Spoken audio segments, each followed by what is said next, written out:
Պատրաստում եմ շատ համեղ, հյութեղ և ռեստորանային համ ունեցող աղցան, տապակած սմբուկով, պղպեղով և հավի կրծքամսով, այն կզարդարի ձեր տոնական սեղանը։ Իսկ համի գաղտնիքը սոուսի մեջ է։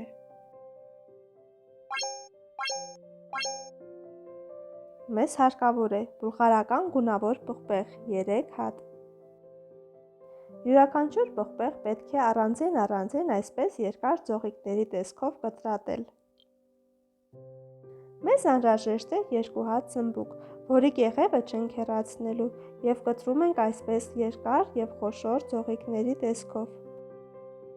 Այնուհետև տեղափոխում ենք խորը թասի մեջ, համեմում աղով և թողնում, որպեսզի հյութը դուրս գա, որից հետո պետք է ջրքամել։ Մեզ հարկավոր է նաև 300 գրամ հավի կրծքամիս, որը բաժանում ենք 2 մասի և կտրատում երկար ձողիկների տեսքով։ Ահա այսպես, ինչպես ցուցադրում եմ հոլովակում։ Այնուհետև տեղափոխում ենք խորը ափսեի մեջ, որն էլ համեմում ենք աղով, աղացած քաղցր կարմիր պղպեղով, սև պղպեղով և մի փոքր բուսայուղ ենք ցողում։ Այնուհետև խառնում ենք, որպեսզի համերը տարածվի և թողնում 15 րոպե։ Մինչ հավի կրծքամիսը կմարինացվի, այդ ընթացքում կսկսենք տապակել գունավոր պղպեղը։ Թավայի մեջ բուսայուղ ենք ավելացնում, որը պետք է լավ տաքացնել և նոր միայն ավելացնել պղպեղը, որը համեմում ենք աղով և խառնում։ Պետք է տապակել բարձր ջերմաստիճանի տակ։ Տապակում ենք 2 րոպե, որպեսզի այն լիովին չփափկի։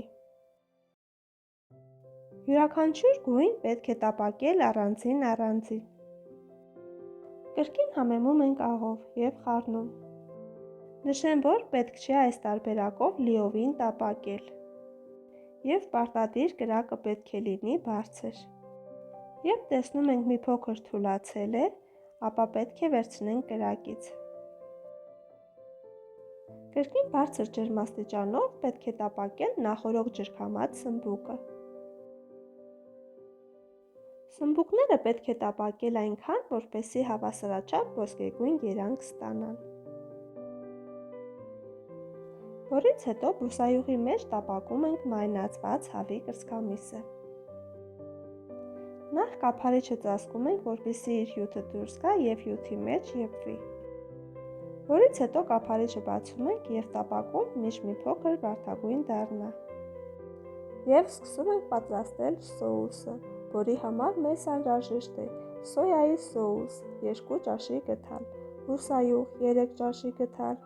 քացախ խնձորի 2-ից 3 ճաշի գթալ, 2 բջեղ սխտոր ճզմած և 1,5 ճաշի գթալ քունջութ։ Մի փոքր թարմ կանաչի, որից ես օգտագործում եմ համեմ, սամիտ և ռեհան, մանր կտրատում եմ։ Սոուսը համեմում ենք սև պղպեղով, թեյի գդալի ծայրով և կծու պապրիկայով 1 թեյի գդալ։ Լավ խառնում ենք և ավելացնում կտրատած կանաչին և կրկին խառնում։ Այնուհետև վերցնում ենք խորը աղցանաման, որի մեջ տեղափոխում ենք նախօրոք տապակած բոլոր բաղադրիչները,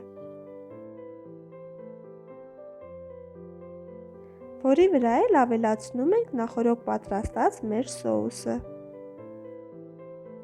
Այնուհետև սկսում ենք լավ խառնել, որպեսզի համերը ամբողջությամբ միաձուլվեն և տեղափոխում ենք սառնարան, թողնելով 1 ժամ։ 1 ժամ անց կարող ենք մատուցել։ Եվ եթե ձեզ դուր եկավ պատրաստման իմ տարբերակը, պահպանեք տեսանյութը, գրեք մեկնաբանությունում, բաժանորդագրվեք իմ ալիքին, տարածեք և լայքեք։